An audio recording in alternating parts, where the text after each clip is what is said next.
తద్వారా గ్రామ పంచాయతీ ఏం చేస్తుందో మున్సిపాలిటీలకు తెలిసేది కాదు, మున్సిపాలిటీలు ఏం చేస్తుందో మున్సిపల్ కార్పొరేషన్లకు తెలిసేది కాదు, మున్సిపల్ కార్పొరేషన్లో ఏం జరుగుతుందో జిహెచ్ఎంసీకి తెలిసేది కాదు.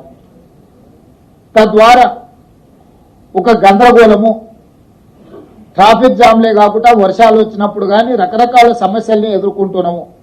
అందుకోసమని ఈ ఔటర్ రింగ్ రోడ్డు లోపల భాగాన్ని మొత్తం ప్రణాళికబద్ధమైన అభివృద్ధి చేయడానికి ఈ ప్రాంతాన్ని కోర్ అర్బన్ రీజియన్ ఎకానమీ కింద మనము డిమార్కేట్ చేసుకున్నాం. This is called CURE, core urban region economy, short form లో క్యూర్. అంటే ఇక్కడ ఎన్నో సమస్యలు ఉన్నాయి. ఇండస్ట్రియల్ పొల్యూషన్ ఉంది, మూసీ నది కాలుష్యం ఉంది, హైదరాబాద్ నగరంలో ఉన్న పురాతనమైన వాహనాల నుంచి మొదలు పెడితే డీజిల్ వల్ల, ఇతర పరిశ్రమల వల్ల పరిశ్రమల కాలుష్యం ఉంది, వాహనాల కాలుష్యం ఉంది, ఎన్నో రకాల పొల్యూషన్స్ ఉన్నాయి.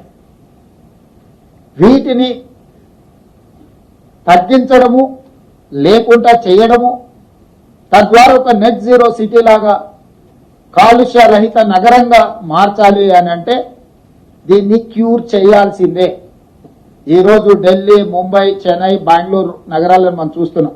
ఒక దగ్గర కాలుష్యం ఎక్కువ, ఒక దగ్గర వరదలు ఎక్కువ, ఇంకొక దగ్గర ట్రాఫిక్ ఎక్కువ, ఇంకొక దగ్గర శాంతి భద్రత లేకపోవడం, ఇట్లా రకరకాల సమస్యలతోనే ఆయా మెట్రోపాలిటన్ నగరాలు ఈరోజు ఒక క్రైసిస్ని ఎదుర్కొంటున్నాయి, ఒక సంక్షోభాన్ని ఎదుర్కొంటున్నాయి. వీటన్నిటి దృష్టిలో కోర్ అర్బన్ రీజియన్లో ఒక పారదర్శకమైన నిర్ణయాల ద్వారా భవిష్యత్తులో ఇలాంటి సంక్షోభాన్ని నివారించడానికి, కాలుష్యాన్ని తొలగించడానికి, ప్రణాళికబద్ధమైన అభివృద్ధిని చేయడానికి ఈరోజు కోర్ అర్బన్ రీజియన్ మొత్తాన్ని 2170 స్క్వేర్ కిలోమీటర్ల ప్రాంతాన్ని సర్వీస్ సెక్టర్ కింద మారుస్తున్నాం.